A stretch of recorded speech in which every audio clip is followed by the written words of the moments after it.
ರಾಜ್ಯದಲ್ಲಿ ಜೈಲುಗಳಲ್ಲಿ ಅನೇಕ ಕಾನೂನು ಬಾಹಿರವಾದಂತ ಚಟುವಟಿಕೆಗಳು ನಡೀತಾ ಇದೆ ಅಂತ ಹೇಳಿ ಸರ್ಕಾರ ಇದನ್ನ ಯಾವುದೇ ಕಾರಣಕ್ಕೂ ಸಹಿಸೋದಿಲ್ಲ ಅನ್ನುವಂತ ಮಾತನ್ನು ಕೂಡ ನಾನು ಹೇಳಿದ್ದೇನೆ. ಯಾರ್ಯಾರು ಸಂಬಂಧಪಟ್ಟ ಅಧಿಕಾರಿಗಳಿದ್ದಾರೆ, ಪ್ರಿಸನ್ಸ್ ಹೆಡ್ಗಳಿದ್ದಾರೆ, ಅವ್ರದೇ ಜವಾಬ್ದಾರಿ. ಅವರು ಆ ಪ್ರಿಸನ್ ಅನ್ನ ನಾವು ಅವ್ರ ಕೈಗೆ ಕೊಟ್ಟ ಮೇಲೆ ಅದನ್ನ ಸರಿಯಾದ ರೀತಿಯಲ್ಲಿ ಆಡಳಿತ ಮಾಡ್ತಕ್ಕಂಥದ್ದು ಅವರ ಜವಾಬ್ದಾರಿ.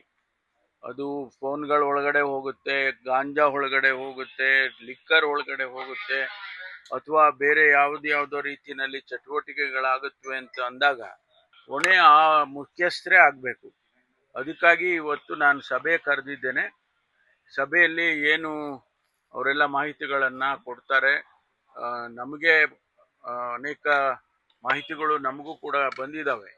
ಅದನ್ನೆಲ್ಲ ಪರಿಶೀಲನೆ ಮಾಡಿ ಇವತ್ತು ಮುಂದೆ ಏನು ಕ್ರಮ ತಗೋಬೇಕೋ ಅದನ್ನು ತಗೊಳ್ತೇನೆ.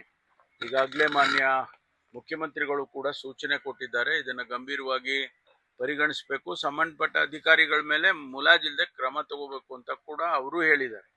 ಹಾಗಾಗಿ ಇವತ್ತು ಈಗ ಸಭೆ ಕರೆದಿದ್ದೇನೆ. ಮೊದಲೆಲ್ಲ ಏನೋ ಕನ್ಸರ್ನ್ಡ್ DG ಅಥವಾ ADG ಅವ್ರನ್ನ ಕರೆದು ಅವರಿಗೆ ಸೂಚನೆ ಕೊಡ್ತಿದ್ದು. ಇವತ್ತು ನಾನು ಎಲ್ಲ ಸೂಪರ್ಡೆಂಟ್ಸ್ ಅನ್ನು ಕರೆಸಿದ್ದೇನೆ. ಪ್ರತಿಯೊಂದು ನಮ್ಮ ಮೇಜರ್ ಪ್ರಿಸನ್ಸ್ ಯಾವುದಿದ್ದಾವೆ, ಅದು ಬೆಳಗಾಂ ಆಗಲಿ, ಮಂಗಳೂರಾಗಲಿ, ಶಿವಮೊಗ್ಗ ಆಗಲಿ, ಈ ಥರ ಎಲ್ಲ ಮೇಜರ್ ಪ್ರಿಸನ್ಸ್, ಬಳ್ಳಾರಿ, ಇವಾಗೆಲ್ಲರನ್ನು ಕರೆದಿದ್ದೀನಿ. ಕರೆದು ನಮಗೆ ಅನೇಕ ವಿಚಾರಗಳು ನಮ್ಮ ಗಮನಕ್ಕೂ ಬಂದಿದೆ ಬೇರೆ ಬೇರೆ ರೀತಿಯಲ್ಲಿ. ತಾವು ಕೂಡ ಮಾಧ್ಯಮದವರು ಕೆಲವರ ವಿಚಾರಗಳನ್ನು ಹೇಳಿದಿರಿ. ಹಾಗಾಗಿ ಅದನ್ನೆಲ್ಲ ಪರಿಶೀಲನೆ ಮಾಡಿ ವಿಚಾರ ಮಾಡಿ ಇವತ್ತು ಮುಂದೆ ಏನು ಮಾಡಬೇಕು ಅನ್ನೋದ್ರ ಬಗ್ಗೆನೂ ಭಾಳ ಸೂಕ್ತವಾಗಿ ಕ್ರಮ ತಗೊಳ್ತೀನಿ. ನಾವೇನಂದರೆ ಕೆಲವ್ರನ್ನ ಸಸ್ಪೆಂಡ್ ಮಾಡ್ತೀವಿ, ಅಟ್ ದಿ ಮೋಸ್ಟ್ ಸಸ್ಪೆಂಡ್ ಮಾಡ್ತೀವಿ. ಅವರಿಗೆ ಕೆಲವು ಕಡೆ ಅವ್ರ ಮೇಲೆ FIR ಮಾಡಿ ಅವ್ರ ಮೇಲೆ ಕ್ರಮ ತಗೊಂಡಿಲ್ಲ ಅಂತಲ್ಲ, ಆದರೆ ಅದು ಸಾಲದು. ಈ ರೀತಿ ಆಗ್ತಾ ಇದ್ರೆ ಮತ್ತೆ ಪ್ರಿಸನ್ ಅಂತ ಯಾಕೆ ಕರೀತಾರೆ?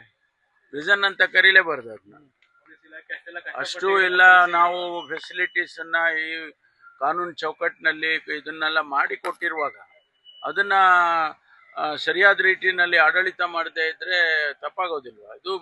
ಇದು ಮೇನ್ ಪ್ರಿಸನ್. ಇದು ಅದರಲ್ಲೂ ಕೂಡ ಬೆಂಗಳೂರಿನಲ್ಲಿರುವಂಥ ಪ್ರಿಸನ್ನು ಮೇನ್ ಪ್ರಿಸನ್ ಇದು ನಮ್ಮ ರಾಜ್ಯದಲ್ಲಿ.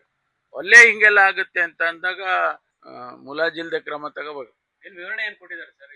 ಯಾಕೆ ಹಿಂಗಾಯ್ತು ಅನ್ನೋದ್ರ ಕೆಲವು ಮಾತುಗಳು ಕೆಲವು ರಿಪ್ಲೈ ಬಂದಿದೆ ನನಗೆ, ಆದರೆ ನನಗೂ ಕೂಡ ಸಮಾಧಾನ ಇಲ್ಲ. ಅವ್ರು ಕೊಟ್ಟಿರ್ತಕ್ಕಂಥ ಮಾಹಿತಿಗಳೇನು ಇಲ್ಲಿವರೆಗೂ 2 ದಿವಸದಿಂದ ಕೊಟ್ಟಿದ್ದಾರೆ, ಅದು ನನಗೂ ಸಮಾಧಾನ ಇಲ್ಲ. ಈಗಾಗಲೇ ನಾವು ಕೆಲವು ಕ್ರಮ ತಗೊಂಡಿದ್ದೀವಿ.